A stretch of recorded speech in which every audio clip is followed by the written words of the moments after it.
இப்போ நம்மக்கிட்ட ஒரு அம்பையர் டூ வீலர் இருக்குது பார்த்தீங்களா, ஈவி பைக்கோட பேட்ரி சார்ஜர் வந்து ஃபால்ட் ஆகி வந்திருக்கு. சுத்தமாக க்ளீன் பண்ணிக்காமல் வச்சுருக்காங்க. மதர்போர்டு ஃபுல்லுமே பார்த்தீங்கன்னா டஸ்ட்டு. அதுக்கப்புறம் பார்த்தீங்கன்னா இந்த எட்டுக்கால் பூச்சி கரையான் இந்த மாதிரி உள்ளே போனது. பவர் சப்ளை ஸ்டார்ட் ஆகிருக்கு. இதோட புது ரேட் பார்த்தீங்க அப்படின்னா கிட்டத்தட்ட ஒரு 5000 5800 வரைக்கும் வரும். 6000 உள்ளே வந்துடும் வச்சுக்கோங்க. இதை நம்ம இப்போ என்ன பண்ணுறோன்னா, எது ஃபால்ட்டாக இருக்கோ அதை மட்டும் நம்ம ரெடி பண்ணி கஸ்டமர் கொடுக்க போகிறோம்.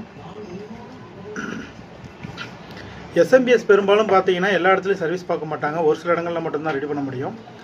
சப்போஸ் உங்களுடைய பைக் ஈவி பைக்கோ இல்லை லேப்டாப் சார்ஜரோ எதுவாக இருந்தாலும் மேக்ஸிமம் புதுசு வாங்குறதுக்கு ட்ரை பண்ணிடுங்க. இப்போ லேப்டாப் சார்ஜருக்கும் இதுக்கும் உள்ள வித்தியாசம் என்னன்னு கேட்டிங்கன்னா, லேப்டாப் சார்ஜரில் மேக்ஸிமம் பார்த்தீங்கன்னா அதிகபட்சம் ஒரு 2000 வந்துடும்.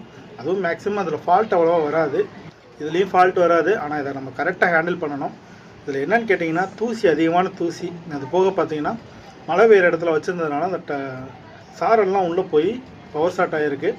இதை நம்ம ரெடி பண்ணிவிட்டு அடுத்த வீடியோ நான் உங்களுக்கு கண்டினியூ பண்ணுறேன். புதுசு வாங்குறதா இருந்தால் உங்களுக்கு கிட்டத்தட்ட 5800 வரைக்கும் வரும். இதை நம்ம ரெடி பண்ணிவிட்டு நான் உங்களுக்கு இந்த வீடியோ காமிக்கிறேன். Two wheeler battery EV bike இருக்குது பார்த்தீங்களா, அதனுடைய சார்ஜரை மேக்ஸிமம் ஒரிஜினலை ரெடி பண்ணிக்கிறது எவ்வளோ பெஸ்ட்டு. நான் புதுசு வாங்கினா கிட்டத்தட்ட ஒரு 4000 ரூபா வந்து எக்ஸ்ட்ராவாக நம்மளுக்கு செலவாகும். மேக்ஸிமம் ஃபால்ட் வராமல் நீங்கள் யூஸ் பண்ணணும்னு நினச்சிங்கன்னா, டஸ்ட்டு தண்ணி படாமல் வச்சுக்கிட்டிங்கன்னா அது பாட்டுக்கு இருக்கும். அதனுடைய மொத்த சர்க்யூட்டே அவ்வளோதான். இதை இப்போ ரெடி பண்ண போகிறோம் நம்ம.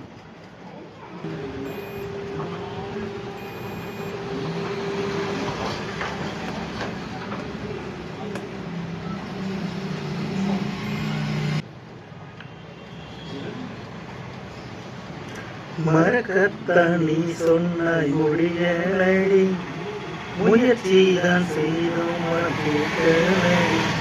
பறிக்காதே என என்று ஒரு சொல்லுது. சார்ஜரை ரெடி பண்ணிட்டோம்.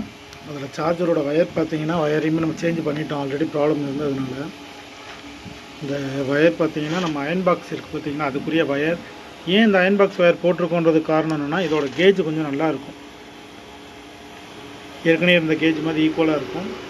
ரெடி பண்ணியாச்சு. ஃபிட் பண்ணிவிட்டு உங்களுக்கு ஆன் பண்ணிட்டேன். ஒர்க் முடிஞ்சது. பார்த்தீங்கன்னா லைட் எரிஞ்சிருச்சு.